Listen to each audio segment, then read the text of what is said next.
নমস্কার, আমি জ্যোতিষী শ্রী সৌরভ। আজকে আমি আমাদের যেই আসন্ন শিবরাত্রি, সেই শিবরাত্রি নিয়ে দু একটি কথা আপনাদের মধ্যে বলতে চাই।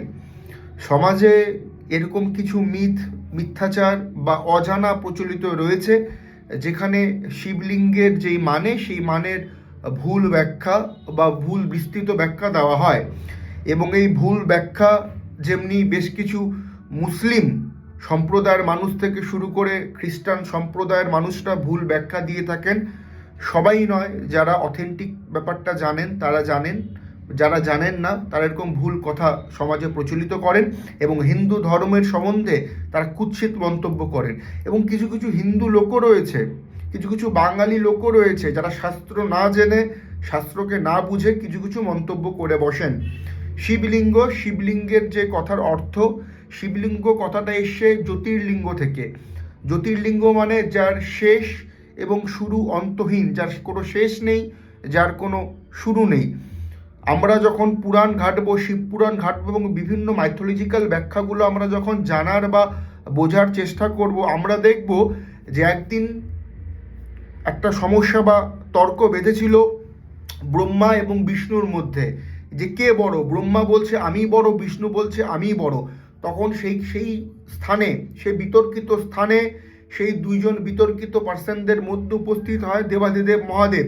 এবং মহাদেব বলল যে আমি তোমাদেরকে পরীক্ষা নিচ্ছি, তোমরা যে বলতে পারবে যে আমার জ্যোতির্লিঙ্গের শেষ কোথায় আর শুরু কোথায়, তাহলে সেই শ্রেষ্ঠ দুজনের মধ্যে সেই সবথেকে বেশি বলবান হিসেবে মনে করা হবে।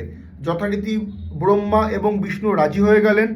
ব্রহ্মা চললেন জ্যোতির্লিঙ্গের নিচের দিকে এবং বিষ্ণু চললেন উপরের দিকে। বিষ্ণু যত উপরের দিকে উঠছে, বিষ্ণু খুঁজে পাচ্ছে না যে এই জ্যোতির্লিঙ্গের আভা এবং এই জ্যোতির্লিঙ্গ কোথা থেকে শুরু হয়েছে। এবং সে দেবাদিদেব মহাদেবের কাছে এসে বললেন যে জ্যোতির্লিঙ্গের কোথা থেকে শুরু হয়েছে সেটা আমি দেখতে পেলাম না।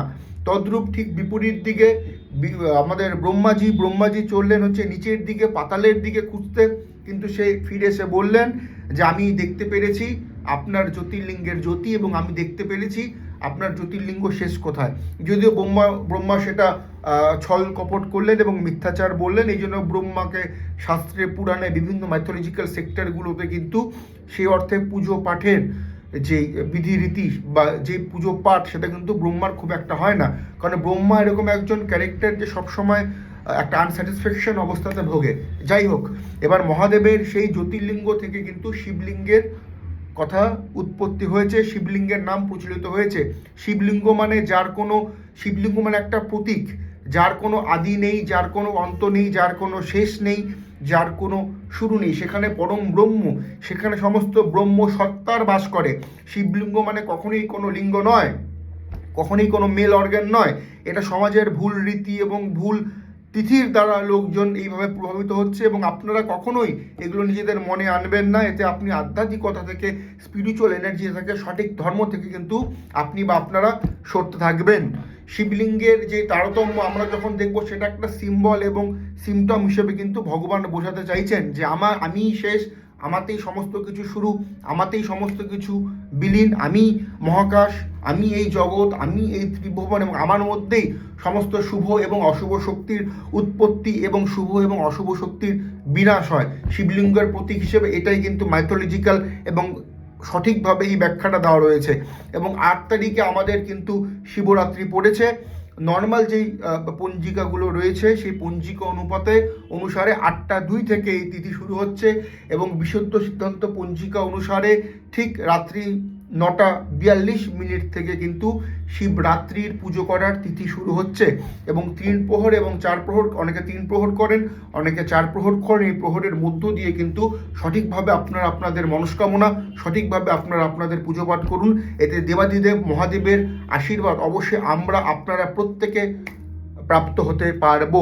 এবং যেহেতু শুক্রবার দিন এই রাত্রে এই শিব পুজো এবং যে তিথিটা যেটা পড়েছে, ঠিক তার আগের দিন, শিবরাত্রির ঠিক আগের দিন বৃহস্পতিবার দিন কিন্তু সকলের উদ্দেশ্যে বলবো, যারা যারা শিবরাত্রি সঠিক নিষ্ঠা করে পালন আপনারা করবেন, ঠিক আগের দিন বৃহস্পতিবার দিন কিন্তু পূর্ণ নিরামিষ আহার গ্রহণ করুন। এবং যদি সম্ভব হয়, যদি আপনাদের হেলথ পারমিট করে সেদিন সন্ধ্যার পর থেকে, মানে বৃহস্পতিবার দিন 7 তারিখ সন্ধ্যার পর থেকে কোনো আহার গ্রহণ না করাটাই কিন্তু উচিত হবে। তবে আমিষ খাওয়ার একদমই কিন্তু সেদিন কিন্তু আপনারা গ্রহণ করবেন না। এতে আপনাদের এবং আপনাদের পরিবারের প্রত্যেকের মঙ্গল হবে। এবং শিবলিঙ্গ নিয়ে সঠিক তথ্য, শিবলিঙ্গ নিয়ে সঠিক যে ব্যাখ্যা রয়েছে সেটা সবার মধ্যে তুলে ধরার চেষ্টা করুন। নমস্কার। হর হর মহাদেব।